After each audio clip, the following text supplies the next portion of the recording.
നമസ്കാരം. ലൂസ് ടോക്കിലേക്ക് ഒരിക്കൽ കൂടി സ്വാഗതം. എല്ലാവർക്കും നമസ്കാരം. ലൂസ് ടോക്കിലേക്ക് സ്വാഗതം. പ്രധാനപ്പെട്ട വിഷയങ്ങൾ ഒരുപാടുണ്ട് സംസാരിക്കാൻ. പ്രധാനമായും ഒന്നൊന്നായിട്ട് എടുത്ത് പറയാനൊന്നും ഇല്ലെങ്കിൽ പോലും വളരെ പൊതുവെ ഒരുപാട് വാർത്തകളുള്ള ദിവസമല്ല എങ്കിൽ പോലും നമ്മൾ ചർച്ച ചെയ്യുന്ന വിഷയം എന്ന് പറയുന്നത് നമ്മുടെ മലയാളത്തിലെ ഫിലിം ഡയറക്ടേഴ്സ് യൂണിയൻ FFKയുടെ അവരുടെ ഒരു പ്രസ്താവനയാണ്. അതായത് കേരളത്തിൽ ഇപ്പോൾ നമുക്കറിയാം അടുത്തിടെയായി ഒരുപാട് അക്രമങ്ങൾ, ലഹരി ഉപയോഗങ്ങൾ, ഇതുമായി ബന്ധപ്പെട്ട വാർത്തകൾ വരുന്നത്. പ്രത്യേകിച്ച് ജെൻസി അഥവാ ന്യൂ ജെന്നിൻ്റെ ഇടയിലാണ് ഇത് വളരെയധികം വ്യാപിച്ചിരിക്കുന്നു. ലഹരി വ്യാപകമായി ഉപയോഗിക്കുന്നു. ആളുകൾ ആരാണ്, സഹപാഠിയാണോ, അച്ഛനാണോ, പെങ്ങളാണോ, അമ്മയാണോ എന്നൊന്നും നോക്കാതെ ഉപദ്രവിക്കുന്നു, കൊല്ലുന്നു. എന്തിനും ഉപരിയായി ഒരു ഹീനകരമായ രീതിയിലേക്കുള്ള കുറ്റകൃത്യങ്ങളിലേക്ക് പോകുന്നുണ്ട്. അപ്പം അങ്ങനെ ഒരു സാഹചര്യം വരുമ്പോൾ അതിൻ്റെ എല്ലാത്തിൻ്റെ ഉത്തരവാദിത്വം സിനിമയ്ക്കാണ് എന്നൊരു പ്രസ്താവന പൊതുവിൽ രാഷ്ട്രീയക്കാരൊക്കെ നടത്തുന്നുണ്ട്. അപ്പം അതിനെതിരെ ആണ് FFKയുടെ ഇപ്പോഴത്തെ മറുപടി വന്നിരിക്കുന്നത്. അതായത് നിങ്ങൾ എന്തെങ്കിലും ഒരു ക്രൈം ഒരു സമൂഹത്തിൽ നടക്കുമ്പോൾ അത് മുഴുവൻ സിനിമയുടെ തലയിൽ കൊണ്ടുവച്ച് അതിനെ നിസ്സാരവൽക്കരിക്കരുത് എന്നാണ് FFK പറഞ്ഞിട്ടുള്ളത്. എന്താണ് ചേട്ടൻ്റെ അഭിപ്രായം? അല്ല, അത് വളരെ കൃത്യമാണ് ഈ FFK പറഞ്ഞിട്ടുള്ളത്. നമ്മൾ ഈ ഇപ്പോൾ കേരളത്തിൽ എന്തെങ്കിലും സംഭവം അത് ദൃശ്യ മോഡൽ എന്ന് പറയും. നമ്മൾ മാധ്യമങ്ങൾ ഉപയോഗിക്കുക, അതായത് ദൃശ്യ മോഡൽ കൊല. ഇതുവരെ ഓരോ സിനിമകൾ ഇറങ്ങി 5-ാം പാതിര കൊല, അങ്ങനെയൊക്കെ ഓരോ സിനിമയുടെ പേരിൽ കൊല എന്നൊക്കെ പറയും. ശരിക്കും പറഞ്ഞാൽ ഇത് നമ്മൾ അങ്ങനെ പറയരുതെന്നാണ് എനിക്ക് തോന്നിയിട്ടുള്ളത്. കാരണം സിനിമ നമ്മളെ ഏറ്റവും സ്വാധീനിക്കുന്ന ഒന്ന് തന്നെയാണ് എല്ലാ തലമുറകളെയും. പക്ഷേ എന്ന് വെച്ച് സിനിമയെ കണ്ടുവെന്ന് പറഞ്ഞുകൊണ്ട് അതുപോലെ അനുകരിക്കാൻ നമ്മുടെ നാട്ടിൽ ഇറങ്ങുമെന്ന് എനിക്കൊരു പ്രതീക്ഷയില്ല.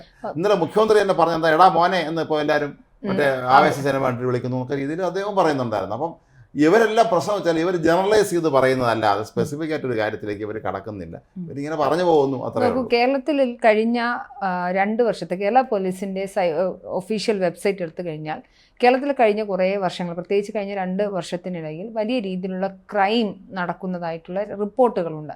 അത് പല മേഖലയിലാണ്. കൊലപാതകങ്ങൾ എല്ലാ മേഖലയിൽ നടക്കുന്നുണ്ട്. അത് വിദ്യാർത്ഥികൾ തമ്മിലുള്ള സംഘർഷങ്ങളുമായി ബന്ധപ്പെട്ട ക്രൈമുണ്ട്, ലഹരി ഉപയോഗവുമായി ബന്ധപ്പെട്ടിട്ടുണ്ട്, പീഡനത്തിന് ശേഷം കൊന്നുകളഞ്ഞ സംഭവങ്ങളുണ്ടായി, പ്രണയം നിരസിച്ചതിൻ്റെ പേരിലുള്ള കൊലകളുണ്ട്, രാഷ്ട്രീയ കൊലപാതകങ്ങളുണ്ട്, മതത്തിൻ്റെയും എന്താ പറയുക ഈ ആഭിചാര ക്രിയകൾ, മന്ത്രവാദത്തിൻ്റെ പേരിലുള്ള കൊലകൾ നടക്കുന്നുണ്ട്. അപ്പോൾ കൊലകൾ നടക്കുന്നുണ്ട്. അതിൻ്റെ എല്ലാം ഉത്തരവാദിത്തം ഒരു സമൂഹത്തിൽ ക്രൈം റേറ്റ് കൂടുന്നു. നമുക്കതിന് കൃത്യമായ ഡേറ്റ വേണം. ഈ കൂടുന്നുണ്ടോ ഇല്ലയോ എന്ന് അറിയാനായിട്ട് ഒന്നത് സോർട്ട് ചെയ്തിട്ടുള്ളൊരു ഡേറ്റ നമ്മുടെ കയ്യിൽ വേണം. നമ്മൾ അടുത്തിടെ കേൾക്കുന്ന കുറേയധികം വാർത്തകളിൽ വളരെ പ്രധാനപ്പെട്ട വാർത്തകളായി വരുന്ന ഇത്തരത്തിലുള്ള കാര്യങ്ങളാണ്. നമ്മുടെ സമൂഹത്തിൻ്റെ ഒരു ട്രെൻഡാണത്. ഏതെങ്കിലും ഒരു വിഷയം നടക്കുമ്പോൾ അതുമായി റിലേറ്റ് ചെയ്തിട്ടുള്ള 1-2 വിഷയങ്ങൾ വരുമ്പോൾ നമ്മളത് ചെറിയ പിക്ക് ചെയ്തെടുക്കും. ഇത് മാത്രമാണ് സമൂഹത്തിൽ നടക്കുന്നത്. അങ്ങനെയല്ല, നമ്മുടെ സമൂഹത്തിൽ ഒരുപാട് വിഷയങ്ങൾ നടക്കുന്നുണ്ട്. പണ്ടത്തെ പോലെയല്ല ഇപ്പോൾ എല്ലാവരുടെങ്കിലും. ഇപ്പോൾ എൻ്റെ കാലത്ത് ഞാൻ CMS കോളേജ് കോട്ടയത്ത് പഠിച്ച ഒരാളാണ്. 2015 കാലഘട്ടങ്ങളിൽ അവിടെ പഠിക്കുന്ന സമയത്ത് എന്നും അടിയായിരുന്നു. ക്യാമ്പസിലടി, ബഹളം, അല്ലെങ്കിൽ ക്യാമ്പസ് ഖരാവോ ചെയ്യൽ, പ്രിൻസിപ്പളിനെ തടയൽ. അതിന് തൊട്ട് മുന്നിലുള്ള ഞങ്ങളുടെ സീനിയേഴ്സ് ഇത് തന്നെയായിരുന്നു ഉണ്ടായിരുന്നത്. സ്കൂളുകളിൽ അടി നടക്കുന്നുണ്ട്, പിള്ളേർ തമ്മിൽ അടി നടക്കുന്നുണ്ട്, സഹപാഠിനെ രാഷ്ട്രീയം ഇല്ലാത്ത, ഇഷ്ടമില്ലാത്ത രാഷ്ട്രീയം പറയുന്നതിൻ്റെ പേരിൽ ക്ലാസ്സിൽ നിന്ന് വിളിച്ചിറങ്ങി തള്ളുന്നുണ്ട്. ഇത് അന്നും ഇന്നും ഗ്ലോറിഫൈ ചെയ്യുന്ന ഒരു വിദ്യാർത്ഥി പ്രസ്ഥാനം, ആ വിദ്യാർത്ഥി പ്രസ്ഥാനത്തിൻ്റെ മാതൃസംഘടനയൊക്കെ നിലനിൽക്കുന്ന ഒരു രാഷ്ട്രീയ പരിതസ്ഥിതിയാണ് ഇവിടെയുള്ളത്. അപ്പോൾ അന്ന് മൊബൈൽ ക്യാമറയൊന്നും അത്ര ആളുകൾക്കിടയിൽ ഇല്ലാത്തത് കൊണ്ടും ഇപ്പം വ്യാപകമായി എല്ലാ കുട്ടികളുടെ കയ്യിലും ആഫ്റ്റർ കൊറോണ ഫോണൊക്കെ ഉള്ളതിനെയും കൊണ്ടും ഇത് വളരെ വ്യാപകമായി നമ്മുടെ സാമൂഹിക മാധ്യമ ഫീഡിൽ കിട്ടുന്നു എന്നുള്ളത് കൊണ്ടാണ്. നോക്കൂ, നമുക്ക് ഇത് പണ്ടും എന്താ ചേട്ടാ, പണ്ട് എന്താ കൊലപാതകങ്ങളില്ലായിരുന്നോ? ഇഷ്ടം പോലെ ഉണ്ടായിരുന്നു. പലപ്പോഴും ഇത് അന്നൊക്കെ നമ്മൾ ഏതെങ്കിലും സംഭവം നടക്കുമ്പോൾ അവരാരും പറഞ്ഞില്ല ഞാൻ സിനിമ കണ്ടിരിക്കും പ്രചോദനം കിട്ടിയാണ് ഞാൻ. അല്ല, ഇതിനൊരു വേറൊരു വശം കൂടി ഉണ്ട്. നിങ്ങൾ സിനിമ കണ്ടിട്ടാണ് ഇപ്പോൾ പ്രധാനമായിട്ട് മാർക്കോ പോലുള്ള സിനിമകളെയാണ്, പ്രത്യേകിച്ച് അടുത്തിടെയായിട്ട് ഈ വയലൻസ് സിനിമകൾ, പ്രത്യേകിച്ച് പല ഇൻഡസ്ട്രീസിലും വയലൻസ് സിനിമകൾ, ഇപ്പോൾ കില്ല് പോലെയുള്ള സിനിമകൾ ഹിന്ദിയിൽ ഇറങ്ങുന്നു, മലയാളത്തിൽ മാർക്കോ ഇറങ്ങുന്നു, അതൊരു വലിയ ഹിറ്റായി മാറുന്നു. ഒരുപാട് ആളുകൾ ആ സിനിമയെ പ്രകീർത്തിക്കുന്നു. ഹനീഫ് അദേനി രജനി സംവിധാനം എഴുതി അതിൻ്റെ ഏറ്റവും എക്സ്ട്രീം വയലൻസിലേക്ക് വരെ പോകുന്ന സിറ്റുവേഷൻസ് ഉണ്ട്. ഒരുപാട് വിദേശ സിനിമകൾ ഈ രീതിയിലേക്ക് വരുന്നുണ്ട്. അപ്പം ഏതെങ്കിലും തരത്തിൽ ക്രൈം നടന്നതുകൊണ്ട്, ഇത്തരത്തിലുള്ള ക്രൈം കണ്ട് ആ രീതിയിൽ ക്രൈമിനെ എക്സിക്യൂട്ട് ചെയ്യുകയാണെങ്കിൽ, ഇപ്പോൾ മഹാത്മാഗാന്ധിയുടെ ജീവചരിത്രം പറയുന്ന സിനിമകൾ കണ്ട് ആരെങ്കിലുമൊക്കെ നന്നാവുകയും വേണമല്ലോ. അത് ഈ സമൂഹത്തിൽ നടക്കുന്നില്ലല്ലോ. ഇപ്പോൾ പല രീതിയിൽ ഇപ്പോൾ ഒന്നെങ്കിൽ ഇങ്ങനെ ഒന്നുണ്ടെങ്കിൽ അപ്പുറത്തൊരെണ്ണം നടക്കണമല്ലോ. അപ്പോൾ അതിനെ തൊട്ട് കാണിക്കാതെ ഇപ്പോൾ നല്ലൊരു സിനിമ ഇപ്പോൾ സത്യൻ അന്തിക്കാടിന്റെ സിനിമ കണ്ടതിന് ശേഷം ആരെങ്കിലും കുടുംബജീവിതം എങ്ങനെയാക്കാൻ എന്ന് തീരുമാനിച്ചിട്ടൊന്നുമില്ല. അപ്പോൾ ഏതെങ്കിലും ഒക്കെ സിനിമ കാണും, ആ സിനിമയുടെ പശ്ചാത്തലവുമായി ബന്ധപ്പെട്ടിട്ട് നാട്ടിൽ കുറച്ച് കൊലപാതകങ്ങൾ അടിയും പിടിയും നടക്കുന്ന സമയത്ത് അതെല്ലാം സിനിമയുടെ പ്രശ്നമാണെന്ന് പറഞ്ഞുകൊണ്ട് സത്യത്തിൽ ആ വിഷയത്തെ സിംപ്ലിഫൈ ചെയ്യണമെന്നാണ് എൻ്റെ അതാണ് കാര്യം. നമ്മുടെ രീതി, നമ്മുടെ ഭരണാധികാരികളുടെയും എല്ലാവരുടെയും രീതി പെരിഫറലായി മാത്രം അല്ലെങ്കിൽ അതിന് ബാഹ്യമായി മാത്രം കാര്യങ്ങൾ കാണുകയും അങ്ങ് താഴോട്ട് പോകില്ല. മോള് അവരൊരു തീരുമാനം എടുക്കുന്നു, ഇത് ഇങ്ങനെയാണ്. അപ്പോൾ മുഖ്യമന്ത്രി ഒരു നിയമസഭയിൽ പറയുന്നത് സിനിമയാണ് ഇതിനൊക്കെ കാരണക്കാരെന്ന് പറയുമ്പോൾ പിന്നെ ഇവര് നിയോഗിച്ച പോലീസും ബാക്കി സംഘങ്ങൾ എവിടെ പോയിരിക്കുന്നു ചോദിക്കണ്ടേ? എല്ലാം സിനിമയുടെ തലയിൽ വെച്ചിട്ട് കാര്യമുണ്ടോ? അതാണ് ഇതിപ്പോൾ കുട്ടികളുടെ വിഷയങ്ങളുമായി ബന്ധപ്പെട്ട് തന്നെ നോക്കൂ. ഇതിനകത്ത് നമുക്ക് വേറൊരു കാര്യം കൂടി അത് പറയാതിരിക്കാൻ പറ്റില്ല. ഇപ്പോൾ കുട്ടികൾ ഇതിനകത്ത് ഇൻഫ്ലുവൻസ്ഡ് ആണെന്ന് പറഞ്ഞു. ജെൻസിയാണ്, അവർക്ക് പ്രശ്നങ്ങളുണ്ട്, അവർ എന്താ പറയുക അസ്വസ്ഥമായ തലമുറ എന്നൊക്കെയാണ് മുഖ്യമന്ത്രി പറഞ്ഞത്. സാർ, ഏത് കുട്ടികളാണ് കൗമാരപ്രായത്തിൽ അസ്വസ്ഥമല്ലാത്തത്? അവരുടെ വൈകാരികമായ മാറ്റങ്ങൾ വരുന്ന, ഹോർമോണൽ ചേഞ്ചസ് വരുന്ന, അവരൊരു കുട്ടിയുമല്ല എന്നാൽ ഒരു അഡൾട്ടും അല്ലാത്ത പീരിയഡ് ടൈമിൽ അവർ ഇങ്ങനെ ആയിരിക്കും ബിഹേവ് ചെയ്യുന്നത്. അവർ അസ്വസ്ഥരായിരിക്കും, അവർക്ക് പ്രശ്നങ്ങളുണ്ടാവും, അവരെടുത്ത് വെക്കുന്ന ചെറിയ കാര്യങ്ങൾ. അവർ ഇപ്പോൾ ഒരു വിദ്യാർത്ഥി സ്കൂളിൽ ട്യൂഷൻ സെൻറ്ററിൽ പാട്ട് നിന്നുപോയി, അപ്പോൾ ആരോ ഒരാൾ കൂവി. ഇതുമായി ബന്ധപ്പെട്ടാണ് മുഹമ്മദ് ഷഹബാസ് എന്ന് പറഞ്ഞ കുട്ടീനെ സഹപാഠികൾ കൊന്നുകളയുന്നത്. ഈ കൊന്നുകളയാൻ വേണ്ടി ഒരു വാട്സപ്പ് ഗ്രൂപ്പ് ഉണ്ടാക്കുന്നു, ചാറ്റ് ചെയ്യുന്നു, കൊന്നു കളഞ്ഞിരിക്കും, ഒറ്റ മൈൻഡ് എന്നൊക്കെ പറഞ്ഞ് ചെയ്തിരിക്കും. ഉപയോഗിക്കുന്ന വാക്കുകളിൽ എവിടെയെങ്കിലുമൊക്കെ ഏതെങ്കിലും സിനിമാ വാചകങ്ങളുടെ പ്രയോഗങ്ങളുണ്ട് എന്നതിനേക്കാൾ ഉപരിയായി അവർക്ക് കൊല്ലാൻ ഉണ്ടാവുന്ന സാധനങ്ങൾ അവരുടെ ഈ പറയുന്ന വിദ്യാർത്ഥികളെല്ലാവരും തന്നെ പല പല വിഷയങ്ങളും, ഒന്ന് അവരുടെ സാമൂഹിക സാമ്പത്തിക സാഹചര്യങ്ങൾ, പശ്ചാത്തലം, അല്ലെങ്കിൽ പറഞ്ഞ പോലെ ബ്രോക്കൺ ഫാമിലീസിൽ നിന്ന് വരുന്ന കുട്ടികളായിരിക്കാം, അല്ലെങ്കിൽ അവർ ഇതുപോലെ തന്നെ പിയർ ഗ്രൂപ്പിൻ്റെ ഇൻഫ്ലുവൻസ് ആയിരിക്കാം. അപ്പം അതിൻ്റെ കൂടുതൽ ലഹരി ഉപയോഗങ്ങളും കൂടെ ഉണ്ടായിരിക്കാം. അപ്പം ഓരോന്നിനെയും നമുക്ക് എന്ത് ചെയ്യാൻ പറ്റില്ല, ജനറലൈസ് ചെയ്യാൻ പറ്റില്ല. ഇപ്പം ഇന്ന വിഷയം നടക്കുന്നതിൻ്റെ കാരണം മാർക്കോ സിനിമ കണ്ടതുകൊണ്ടാണെന്ന് ജനറലൈസ് ചെയ്യുന്ന സത്യത്തിൽ അതൊരു ന്യായവൈകല്യമാണ്. ഡയറക്ടേഴ്സ് യൂണിയൻ ഒരു കാര്യം പറഞ്ഞിട്ടുണ്ട്. ഈ മോഹൻലാലിന്റെ 20ാം നൂറ്റാണ്ടെന്ന സിനിമയുടെ narcotic is A dirty business എന്ന് മോഹൻലാലിന്റെ കഥാപാത്രം, സുരേഷ് കഥാപാത്രം പറയുന്നതൊക്കെ ഓർമ്മയുണ്ട്. അപ്പോൾ അത്രയും നല്ലൊരു സന്ദേശം കൊടുത്തതാണ് ഞങ്ങൾ മലയാള സിനിമ. എന്നിട്ടാണ് ഇപ്പോൾ ഞങ്ങളുടെ ഇവിടെ ഉണ്ടാകുന്ന എല്ലാ പ്രശ്നങ്ങൾക്കും ഞങ്ങളുടെ തലയ്ക്ക് കെട്ടിവെക്കുന്നത് എന്ന് പറയുന്നത്. അതൊരു പരിധിവരെ ശരിയുമാണ്. നമ്മൾ ശരിക്കും പറഞ്ഞാൽ നമ്മൾ ഈ എന്താണ് വയലൻസുള്ള സിനിമകൾ കാണുന്നത് പലപ്പോഴും നമ്മൾ പണ്ടൊക്കെ ഈ ഫിലിം ഫെസ്റ്റിവൽ വരുമ്പോഴാണ്. നമ്മൾ ചില സിനിമ ഏതെന്ന് നമുക്ക് അറിയില്ല.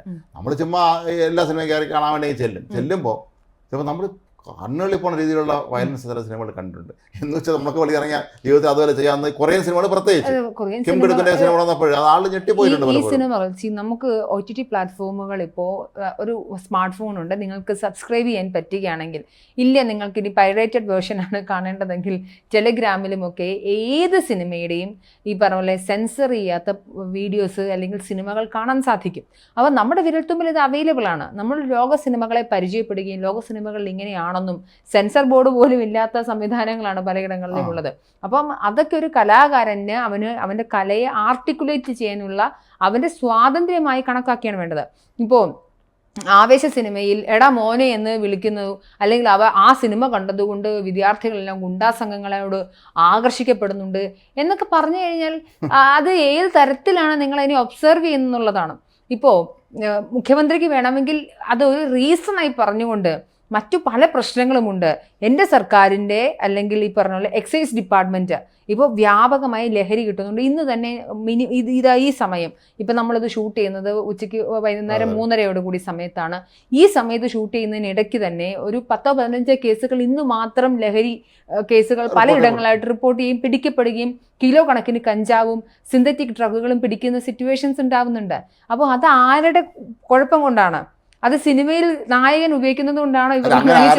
സിനിമ കണ്ടിട്ട് അതുപോലെ ജീവിതത്തിൽ ചെയ്യാൻ നോക്കുകയാണെങ്കിൽ അവർ മണ്ടന്മാരെന്ന് പറയാൻ പറ്റും. വർഷങ്ങൾക്ക് മുമ്പ് നിങ്ങളൊരു കൊച്ചുകുട്ടിലായിരുന്ന സമയത്തായിരിക്കും എൻ്റെ സൂര്യപുത്രിക്ക് എന്ന് ഫാസിലിൻ്റെ ഒരു സിനിമ ഇറങ്ങിയിരുന്നു. അത് വളരെ ഹിറ്റ് സിനിമയാണ്, അമല ശ്രീദേവി, നല്ല സിനിമയാണ്. അപ്പോൾ ആ സിനിമ ഇറങ്ങിയ ആ കാലഘട്ടത്തിൽ ഒരിക്കൽ കുറെ പെൺകുട്ടികൾ നാടുവിട്ട് പോയി. ഇവർ നാടുവിട്ടങ്ങ് പോയി, അവർ ഗോവയിലേക്ക് മറ്റൊരു നാടുവിട്ട് പോയി. അപ്പോൾ പോകുമ്പോൾ ഇവർ ട്രെയിനിൽ ഇവരിങ്ങനെ ആഹ്ലാദപൂർവ്വം വീട്ടിൽ പറയാതെ പോവുകയാണ്. അപ്പോൾ ഇവർ പാടിയ പാട്ട് രാപ്പാടി പക്ഷിക്കൂട്ടം എന്നുള്ള ആ സിനിമയിൽ പ്രസിദ്ധമായ പാട്ടുണ്ടല്ലോ, ആ പാട്ട് ഇവർ പാടി. അവസാനം പിന്നീട് വന്ന വാർത്തകളിലെല്ലാം തന്നെ അന്ന് പ്രിന്റ് മീഡിയക്കാണ് കൂടുതൽ പ്രാമുഖ്യം, ദൂരദർശനം മാത്രമേ ഉള്ളൂ. എല്ലാവരും പറഞ്ഞത് ഈ സിനിമ പ്രചോദനമായ, ആ സിനിമയിൽ അങ്ങനെ ഒരു കാര്യമില്ല. ആ സിനിമയിൽ പെൺകുട്ടികളൊന്നും തന്നെ നായിക അമല കുറച്ച് ഫ്രീ ആയി ജീവിക്കുന്ന സ്ത്രീ എന്നുള്ളത് കഴിച്ചാൽ ഈ പാട്ടും പാടി ഇവർ ആഘോഷപൂർവ്വം പോയത് അവർക്ക് ഇഷ്ടപ്പെടുന്ന പാട്ട്, ഒരു അടിപൊളി പാട്ടാണ് ട്രെയിനിൽ ഈ പാട്ട് പാടിയായിരിക്കും. പിന്നെ കുറച്ച് കാലത്തേക്ക് ഇത് വലിയൊരു വാർത്തയായിരുന്നു. ഈ സിനിമ കണ്ടാണ് ഒരു പ്രചോദനം ഉൾക്കൊണ്ട് പോയത്. പക്ഷെ അങ്ങനെയൊന്നും അല്ല. നമുക്ക് സിനിമ കണ്ട് പ്രചോദനം ഉൾക്കൊള്ളാം. ഇപ്പം നല്ല സിനിമകളുണ്ട്, നല്ല രീതിയിൽ അതിൻ്റെ വിഷ്വൽസ് വരുന്നുണ്ട്. എന്നാൽ അതേ സമയം തന്നെ സിനിമ കണ്ടിട്ട് ഒരാളെ കൊല്ലാൻ ഒരാൾ തീരുമാനിക്കുന്നു, അങ്ങനെയല്ല. കൊല്ലാൻ ഉണ്ടാകുന്നതിനൊരു സാഹചര്യമുണ്ട്. ഇപ്പോൾ അവൻ ഒരു മറ്റൊരു ഓപ്പോസിറ്റ് നിൽക്കുന്ന ആളോട് തോന്നുന്ന വൈകാരികമായ വെറുപ്പ്, ആ വെറുപ്പ് ഉൽപ്പാദിപ്പിക്കുന്നതിനൊരു കാരണമുണ്ട്. അല്ലാതെ സിനിമ കണ്ടതുകൊണ്ട് ഒരു ഇൻസിഡന്റ് ഉണ്ടാവുകയല്ല, ഒരിക്കലുമല്ല. അപ്പോൾ മാർക്കോ സിനിമ കണ്ടതുകൊണ്ട്, ഇപ്പോൾ ജോൺ വിക്ക് പോലുള്ള സീരീസുകളുണ്ട്, പ്രധാനപ്പെട്ട കിനു റവീസിന്റെ സിനിമകളാണ്. ഈ സിനിമകളിലൊക്കെ സത്യത്തിൽ സ്റ്റണ്ട് ഫിലിംസിന്റെ, വയലൻസ് ഫിലിംസിന്റെ, സ്റ്റണ്ട് ഫിലിംസിന്റെ ഒക്കെ സത്യത്തിൽ ഏറ്റവും കൂടുതൽ ഇപ്പോൾ ഈവൻ മാർക്കോയിൽ പോലും ഏറ്റവും കൂടുതൽ റെഫറൻസ് ഉള്ള ഒരു സിനിമയാണ് ജോൺ വിക്ക് എന്ന് പറയുന്ന സിനിമയിൽ 3-4 സീരീസുകളായിട്ട് സിനിമകളുണ്ട്.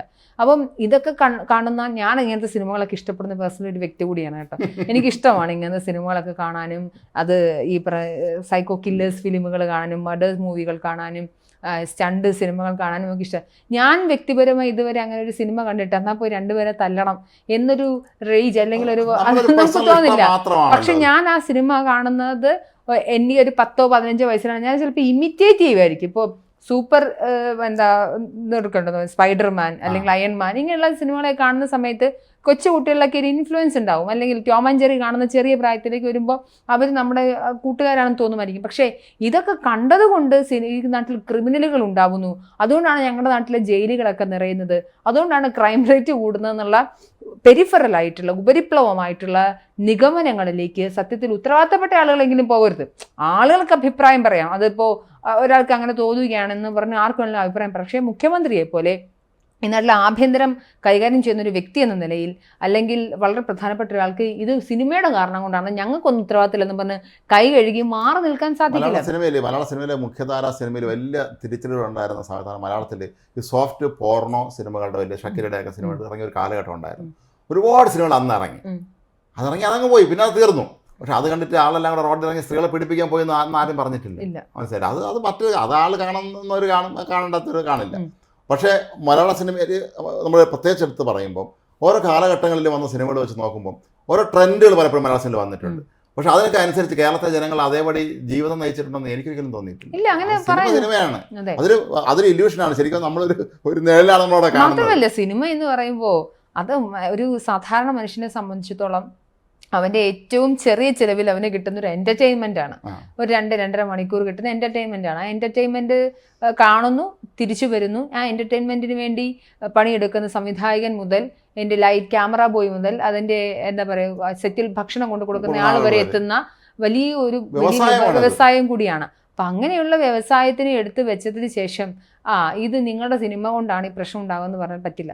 അടിസ്ഥാനപരമായി നമ്മൾ ശ്രദ്ധിക്കേണ്ടത്, ഒരു വിദ്യാർത്ഥി ഉണ്ടെങ്കിൽ ആ വിദ്യാർത്ഥി മോശമായി ഇൻഫ്ലുവൻസ് ചെയ്യപ്പെടുന്നുണ്ടോ, ആ ഇൻഫ്ലുവൻസ് ചെയ്യപ്പെടുന്ന കാര്യങ്ങളിലെ ഫാക്ടേഴ്സ് ഏതൊക്കെയാണ്? അത് കുടുംബ പശ്ചാത്തലമാണോ, കുട്ടിക്ക് പ്രോപ്പറായിട്ടുള്ള എഡ്യൂക്കേഷൻ കിട്ടാത്തതുകൊണ്ടാണോ, എങ്ങനെയാണ് സമൂഹത്തിൽ ഇടപെടേണ്ടതെന്ന് ആ കുട്ടിക്ക് മനസ്സിലാവാത്തത് കൊണ്ടാണോ, അല്ലെങ്കിൽ ആ കുട്ടിയുടെ ലഹരി ഉപയോഗങ്ങൾ കൊണ്ടാണോ, അല്ലെങ്കിൽ മറ്റേതെങ്കിലും ഇപ്പോൾ ഇതിനകത്ത് ലഹരി എല്ലാവരും ഇപ്പോൾ സിന്തറ്റിക് കഞ്ചാവ് പോലും ഇപ്പോൾ വലിയ സംഭവമല്ല. ഇപ്പം സിന്തറ്റിക് ഡ്രഗുകൾ വന്നപ്പോൾ കഞ്ചാവ് ഇതായിപ്പോയി. ഇപ്പം മദ്യത്തെക്കുറിച്ച് ആർക്കും പറയുന്നില്ല.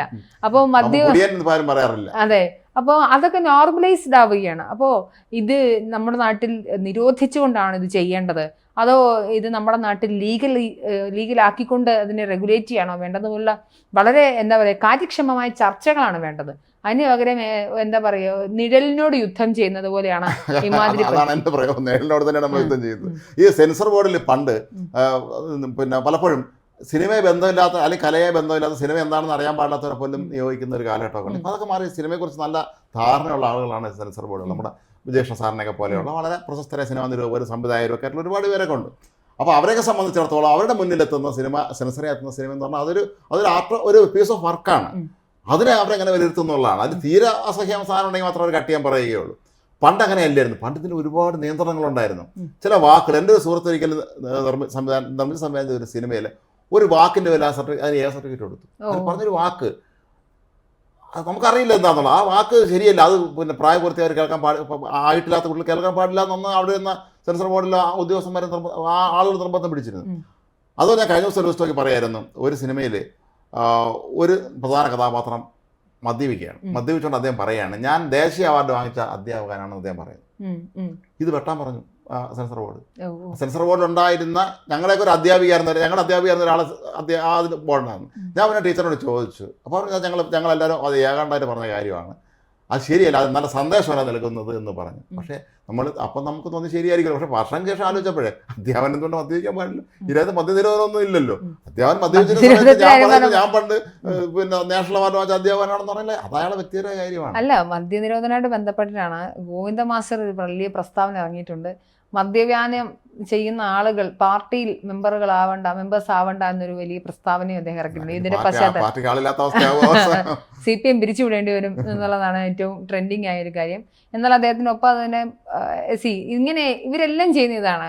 നിങ്ങൾക്ക് ദുശീലങ്ങൾ ഉണ്ടാവാം. ഇപ്പോ മോഡറേറ്റ്, ഇപ്പൊ സർക്കാരിന്റെ ഏറ്റവും വലിയ വരുമാനം എന്ന് പറയുന്നത് മദ്യമാണ്. അപ്പൊ മദ്യവും ലോട്ടറിയാണ്. ഈ മദ്യം വിൽക്കാതെ സർക്കാർ എന്ന് പറയുന്നത് മദ്യം നിരോധിച്ചു. ഈ നാട്ടിൽ എന്തെങ്കിലും പ്രയോജനം ഉണ്ടായോ? മദ്യമൊക്കെ ആളുകൾക്ക് നമുക്ക് ബേസിക് ആയിട്ട് വേണ്ടുന്ന കുറച്ച് കാര്യങ്ങളുണ്ട്. മദ്യം കഴിക്കുന്നവർക്ക് കഴിക്കാം, പക്ഷെ അത് മോഡറേറ്റ് ആയിട്ട് കഴിക്കാനുള്ള, അല്ലെങ്കിൽ മദ്യം കഴിച്ചുകൊണ്ട് സ്വന്തം വീട്ടിലിരിക്കാനുള്ള, അല്ലെങ്കിൽ അത് സമൂഹത്തിലേക്ക് ഇറങ്ങി മറ്റൊരുത്തന്നെ കുത്താതിരിക്കാനുള്ള ബുദ്ധിയും ബോധവും പറഞ്ഞു കൊടുക്കുകയാണ് വേണ്ടത്. അല്ലാതെ മദ്യം പൂർണ്ണമായി നിരോധിക്കുന്നതൊന്നും, പേഴ്സണലി മദ്യത്തിനെ എൻഡോർ ചെയ്യുന്ന ഒരാളോ അല്ലെങ്കിൽ മദ്യം കഴിക്കണം എന്ന് പറയുന്ന ഒരാളോ മദ്യം കഴിക്കാനേ പാടില്ല എന്ന് വിചാരിക്കുന്ന വ്യക്തിയാണ് ഞാൻ. പക്ഷേ മദ്യം കഴിക്കാൻ ആൾക്ക് താല്പര്യമുണ്ടെങ്കിൽ അത് അയാളുടെ വ്യക്തിപരമായ താല്പര്യമാണ്. പക്ഷെ അതിന് ലിമിറ്റ് ഇട്ടുകൊണ്ട് അത് സമൂഹത്തിന് ബാധ്യതയാവാതിരിക്കുക എന്നുള്ളതാണ്. അത്ര നമ്മുടെ സമൂഹത്തിന്റെ മൊത്തത്തിൽ കാഴ്ചപ്പാട് തന്നെ മാറിയിരിക്കുകയാണ്. ഉദാഹരണത്തിന് ഒരുപാട് വർഷങ്ങൾക്ക് മുമ്പ് ഞാൻ കൊച്ചിയിൽ ജോലി ചെയ്യുന്ന സമയത്ത് പ്രശസ്തനായ നടൻ ജോസ് പ്രാഷുണ്ട്. അദ്ദേഹത്തിന് ഒരിക്കലും എനിക്ക് ഇന്റർവ്യൂ ആളുടെ അവസരം കിട്ടി.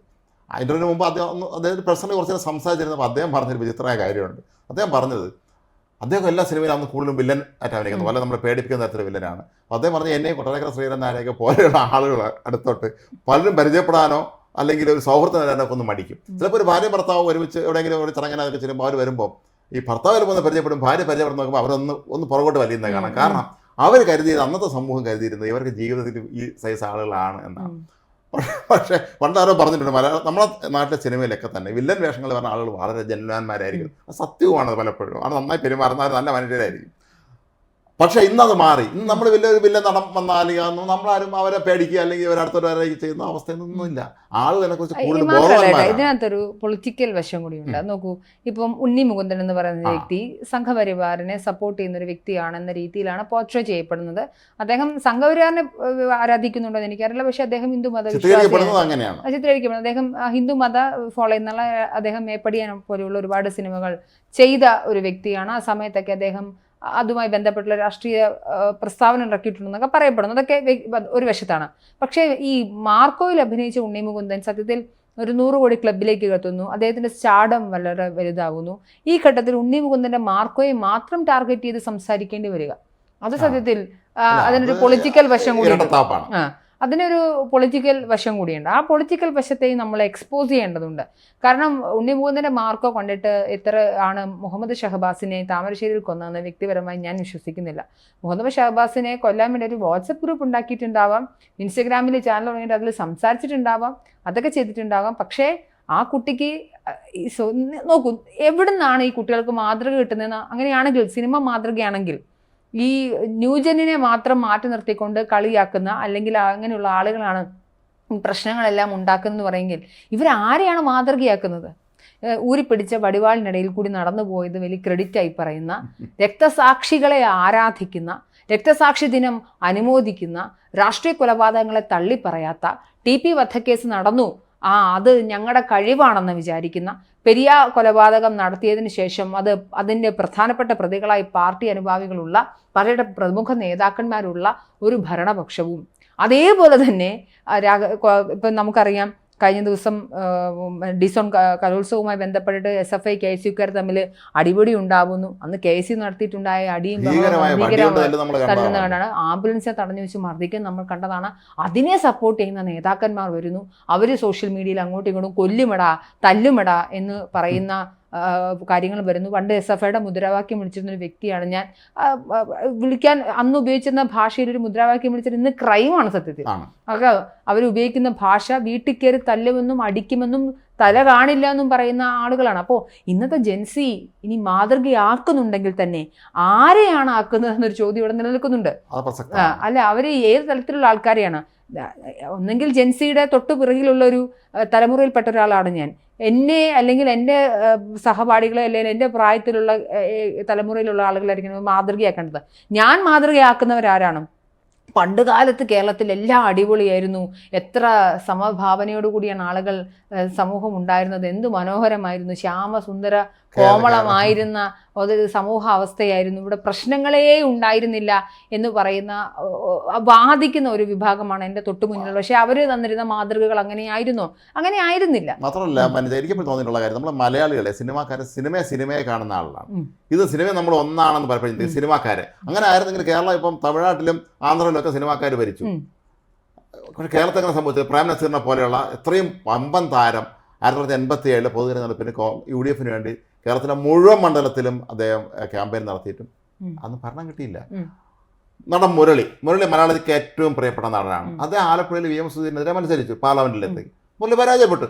മുരളി സിനിമ എന്നുള്ള നിലയിൽ നല്ല ആക്ടറാണെന്നുള്ളതിൽ നമ്മൾ എല്ലാവരും അംഗീകരിക്കുമ്പോൾ തന്നെ അദ്ദേഹത്തിനേക്കാൾ നല്ല രാഷ്ട്രീയ നേതാവ് VM സുധീരനാണ് എന്ന് നാട്ടുകാർ തോന്നിക്കാണും.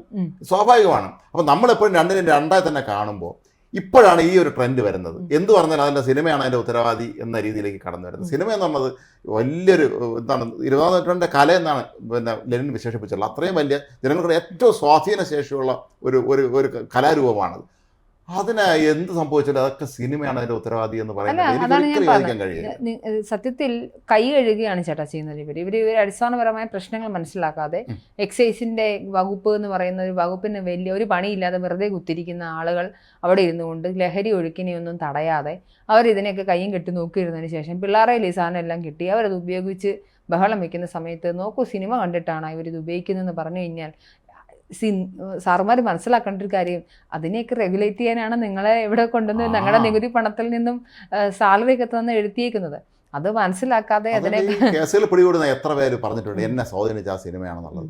അവർ പറയുന്ന കേരളത്തിൽ നടക്കുന്ന ഏറ്റവും വലിയ മർഡേഴ്സ്, എത്രയോ കൂട്ടക്കൊലപാതകങ്ങൾ, അല്ലെങ്കിൽ ഈ പറഞ്ഞതുപോലെ എത്രയോ ഇനിയിപ്പം ആത്മഹത്യാ നിരക്കുകൾ, അല്ലെങ്കിൽ എത്രയോ പോക്സോ കേസുകൾ, അല്ലെങ്കിൽ എത്രയോ ഇങ്ങനെയുള്ള കേസുകൾ ഡിഫറെൻറ്റ് ടൈപ്പ് കാറ്റഗറിയിൽ വരുന്ന കൊലപാതകങ്ങൾ, ആക്രമണങ്ങളെല്ലാം തന്നെ പല പല കാരണങ്ങൾ കൊണ്ടുണ്ടാവുന്നതാണ്. അതിനെ പല പല വിഷയങ്ങളായി അതിന് ഓരോന്നിനും ഓരോ, ഇപ്പോൾ മുഹമ്മദ് ഷഹബാസിനെ കൊന്നതിനെ പോലെ ആയിരിക്കില്ല ഇപ്പോൾ അഫാൻ തിരുവനന്തപുരത്ത് വെഞ്ഞാറമൂടിൽ വന്നിട്ടുണ്ടായിരുന്നത്. അതിന് വ്യത്യസ്തമായ കാരണങ്ങളും വ്യത്യസ്തമായ സാഹചര്യങ്ങളും പരിസരങ്ങളുമായിരിക്കും. അപ്പോൾ ഓരോ വിഷയങ്ങളും വ്യത്യസ്തമാണ്. പക്ഷെ കോമൺ ആയി നമ്മൾ നോക്കുന്ന സമയത്ത് ലഹരി ഉപയോഗം വർദ്ധിക്കുന്നുണ്ട്. അപ്പോൾ അതിന് വേണ്ടുന്ന മെഷേഴ്സ് എടുക്കണം. അതിന് സിനിമ നിരോധിച്ചാൽ ഇതെല്ലാം അങ്ങ് മാറുമെന്നാണോ? അങ്ങനെയാണെന്നുണ്ടെങ്കിൽ ലോകത്തിലെ പല രാഷ്ട്രങ്ങളിലും ഈ രീതിയിൽ വലിയ മാറ്റങ്ങൾ ഉണ്ടാവേണ്ടി വന്നേനെ. നമ്മുടെ മുന്നിൽ അതിനുള്ള തെളിവുകളും കാര്യങ്ങളൊന്നുമില്ല. സിനിമ എന്ന് പറയുന്നത് സംവിധായകൻ്റെയും അല്ലെങ്കിൽ ആ എഴുതിയ ആളുടെയും തലയിൽ നിന്ന് വരുന്ന ഒരു കഥയും അതുമായി ബന്ധപ്പെട്ട ഒരു ആർട്ടിക്കുലേറ്റ് ചെയ്യുന്ന ഒരു ആർട്ട് ഫോമുമാണ് സിനിമ.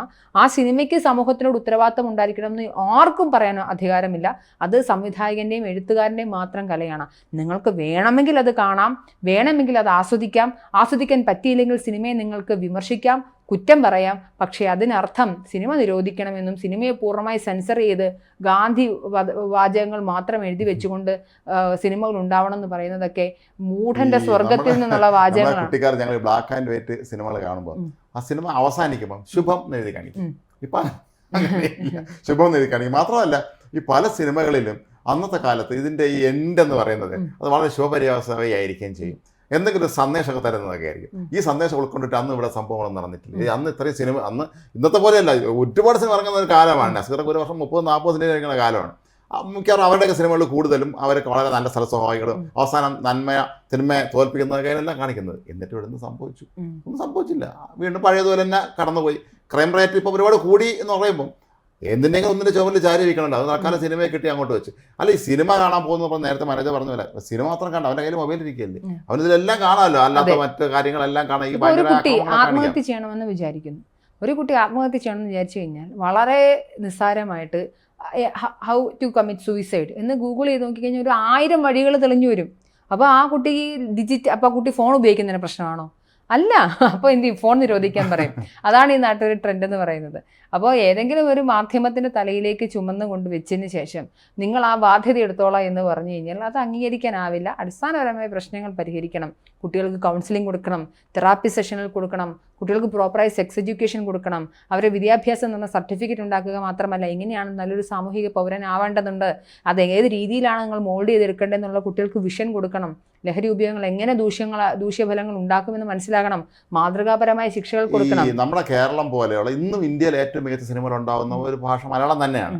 അവിടെ ശരിക്കും പറഞ്ഞല്ല നല്ല അവിടുത്തെ പ്രേക്ഷകർക്ക് വേണ്ടിയുള്ള നല്ലൊരു കൾച്ചർ ഉണ്ടാക്കാൻ പോലും ഇത്രയും കാലം ഇവിടെ കഴിഞ്ഞിട്ടില്ല. അതിനൊന്നുള്ള ഒരു സംവിധാനവും ഇവിടെ ഇല്ല. സിനിമ എന്ന് പറയുമ്പോൾ ഇത് ഗ്ലാമറിൻ്റെ ലോകം മാത്രമായിട്ടാണ് ആളുകൾ എപ്പോഴും കാണാറുള്ളത്. അതല്ലാതെ അതിൻ്റെ ബാക്കി കാര്യങ്ങൾ ഒന്നും ചിന്തിക്കാറില്ല.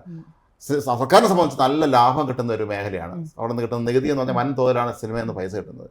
പക്ഷേ എന്നിട്ടും ഇവിടെ തിരുവനന്തപുരത്ത് ഇത്രയും വലിയ ചിത്രാഞ്ജലി സ്റ്റുഡിയോ ഉണ്ടായിട്ട് ഒരു ഫിലിം ഇൻസ്റ്റിറ്റ്യൂട്ട് പോലും നമ്മൾ ഇനി ഇവിടെ സ്ഥാപിച്ചിട്ടില്ല. നമ്മൾ ആദ്യം ഓർക്കണം. ശരിയായ രീതിയിൽ സിനിമ എഡ്യൂക്കേഷൻ കൊടുക്കാനോ ഇവിടെ ഫിലിം ഇൻസ്റ്റിറ്റ്യൂട്ട് തുടങ്ങിയ സർക്കാർ തുടങ്ങിയാൽ നല്ല തിരക്കായിരിക്കും, അവിടെ നല്ല വേറെ കുട്ടികൾ പഠിക്കാനും വരും. ഒന്നും ചെയ്യാതെ ഇവിടെ എന്ത് സംഭവിച്ചാലും അതൊക്കെ സിനിമയുടെ തലയ്ക്ക് വയ്ക്കുക എന്ന് പറയുന്നത് അത് ശരിയായ രീതിയല്ല. സിനിമാ സമുദായന്മാരുടെ ഇക്കാര്യത്തിലുള്ള നിലപാടിനോട് നമുക്ക് പൂർണ്ണമായി യോജിക്കാൻ മാത്രമേ കഴിയുകയുള്ളൂ. കാരണം അവർ പറഞ്ഞത് ശരിയാണ്. സിനിമ കണ്ടുകൊണ്ട് ആളെല്ലാം കൂടെ ഇറങ്ങി അക്രമത്തിന് അല്ലെങ്കിൽ കൊലപാതകം ഇറങ്ങി പുറപ്പെടുന്നു ചിന്തിക്കുന്നത് ശുദ്ധ അസംബന്ധമാണ്. തീർച്ചയായിട്ടും. എന്തായാലും അത് പൂർണ്ണമായ അർത്ഥത്തിൽ കാര്യങ്ങളെ വിശദമായി പഠിച്ചതിന് ശേഷം പരിഹരിക്കപ്പെടണം. അത് ഓരോ വിഷയങ്ങൾ അതാത് വിഷയങ്ങളുടെ അടിസ്ഥാന കാരണങ്ങളിലേക്ക് എത്തിച്ചെന്ന് പരിഹരിക്കണം. നമുക്കെന്തായാലും നമ്മുടെ തലമുറയെ വേണം. അവരെ മാറ്റി നിർത്തി അവർ അസ്വസ്ഥരാണ്, അവർ കൊള്ളരുതെന്ന് പറഞ്ഞുകൊണ്ട് മാറ്റി നിർത്തിക്കൊണ്ട് ജൻസി എന്തോ അന്യഗ്രഹത്തിൽ നിന്ന് വന്ന ആളുകളൊന്നുമല്ല, നമ്മുടെയൊക്കെ ബാക്കിയാണ്, നമ്മുടെ അടുത്ത തലമുറയാണ്. അവരെ നന്നാക്കി എടുക്കുക. അവർക്ക് എന്തെങ്കിലും പ്രശ്നമുണ്ടെങ്കിൽ പരിഹരിച്ച് പോകണം. നമ്മളെപ്പോഴും പണ്ടുണ്ടാക്കി വെച്ചൊരു ഫ്രെയിംവർക്കിൽ ഇട്ടിട്ടല്ല പുതിയ കാലത്തെ വിഷയങ്ങൾ അഡ്രസ്സ് ചെയ്യേണ്ടത്. കാലം മാറുന്നതിനനുസരിച്ച് പ്രശ്നങ്ങൾ മാറും, പ്രശ്നങ്ങളെ സമീപിക്കേണ്ടുന്ന രീതികൾ മാറും. അതിന് മന്ത്രി അപ്പൂപ്പൻ എന്ന് പറഞ്ഞ് നിങ്ങൾ കുറച്ച് ഗ്ലോറിഫൈ ചെയ്തിട്ട് കാര്യമില്ല. ഈ കാലത്തിലെ കുട്ടികളെ മനസ്സിലാക്കുകയും അവരുടെ പ്രശ്നങ്ങൾ അണ്ടർസ്റ്റാൻഡ് ചെയ്യുകയൊക്കെ ചെയ്യുന്ന അവർക്ക് പറ്റുന്ന തരത്തിലുള്ള നേതൃത്വങ്ങൾ കൂടി ഉണ്ടാവേണ്ടതുണ്ട്. അല്ലാതെ മലയാളത്തിൽ ആദ്യത്തെ സൂപ്പർ ഹിറ്റ് സിനിമ എന്നറിയപ്പെടുന്ന ജീവിത നൗകയുടെ കഥ ഇന്നും അതേ പാറ്റേണിൽ സിനിമ എടുത്താൽ ഓടില്ല. കാലം മാറിയിരിക്കുന്നു. മലയാള സിനിമ ലോക സിനിമയ്ക്കൊപ്പം തന്നെ എല്ലാ കാലവും ട്രെൻഡുകൾ മാറുന്നതനുസരിച്ച് അവരും മാറിയിട്ടുണ്ട്. ഇപ്പോഴത്തെ തലമുറയ്ക്ക് യോജിച്ച രീതിയിലുള്ള സിനിമ തന്നെയാണ് അവരെടുക്കുന്നത്. അവരത് എൻജോയ് ചെയ്യുന്നു. കാരണം അതല്ലെങ്കിൽ പണ്ട് നമുക്ക് നമ്മുടെ നാട്ടിലെ സിനിമ കാണാൻ മാത്രമേ വഴിയുണ്ടായിരുന്നുള്ളൂ. ഇന്ന് അവർക്ക് ലോകമെമ്പാടുമുള്ള ഏത് സിനിമയും കാണാനുള്ള അവരെ കൈകൾ മൊബൈലിൽ കാണാം. അവർക്ക് ലോകത്ത് ഇറങ്ങിയ ഏറ്റവും മികച്ച സിനിമകളെല്ലാം തന്നെ അതെല്ലാം തന്നെ സദാചാര സിനിമകളായിരിക്കണമെന്ന് യാതൊരു നിർബന്ധവുമില്ല. ഇവരെ സദാചാരം എന്ന് പറഞ്ഞാൽ ഇവരുടെ കണ്ണിലെ കൂടെ കാണുന്ന സദാചാരം. അതല്ലാത്ത നല്ല സിനിമകൾ കാണാൻ ഒരുപാട് അവസരമുണ്ട്. അതുകൊണ്ട് തന്നെ ഈ എല്ലാത്തിനും സിനിമയുടെ തലയിൽ കെട്ടിവെക്കുന്ന ഈ പരിപാടി നടത്തണം. സിനിമ നിരപരാധിയാണ്. നമ്മുടെ കാഴ്ചപ്പാടിൻ്റെയാണ് ഈ പ്രശ്നം. എന്ത് പ്രശ്നം ഉണ്ടാകുമ്പോഴും ഒരു കുറ്റവാളി കണ്ടുപിടിക്കുക എന്നുള്ള വളരെ പ്രധാനപ്പെട്ട നമ്മുടെ സർക്കാരിനെ സംബന്ധിച്ച് ഇത് ഈ bad workers blame there tools എന്ന് ഇംഗ്ലീഷിൽ പറയും. പണി അറിയാൻ പാടില്ലാത്തതുകൊണ്ട് പണിയായതിനെ കുറ്റം പറയുക എന്ന് പറയും. അതാണ് ഇവിടെ സംഭവിക്കുന്നത്. ഇവിടെ ഒന്നും ഒരു കാര്യം ചെയ്യാൻ കഴിയാതെ ഇരുന്നിട്ട് ഇതൊക്കെ സിനിമയുടെ തലയ്ക്ക് വയ്ക്കുക, ഇതൊക്കെ സിനിമയാണ് ഇതെല്ലാം ശരിയാക്കേണ്ടതെന്ന് വെച്ചാൽ സിനിമ കൊണ്ട് ജനങ്ങൾ സന്തോഷിക്കട്ടെ, അതല്ല സിനിമ കൊണ്ട് മാത്രം ആൾ വഴിയേറ്റിപ്പോയി എന്ന് പറഞ്ഞാൽ അത് വിശ്വസിക്കാൻ കുറച്ച് ബുദ്ധിമുട്ടാണ്. നമസ്കാരം.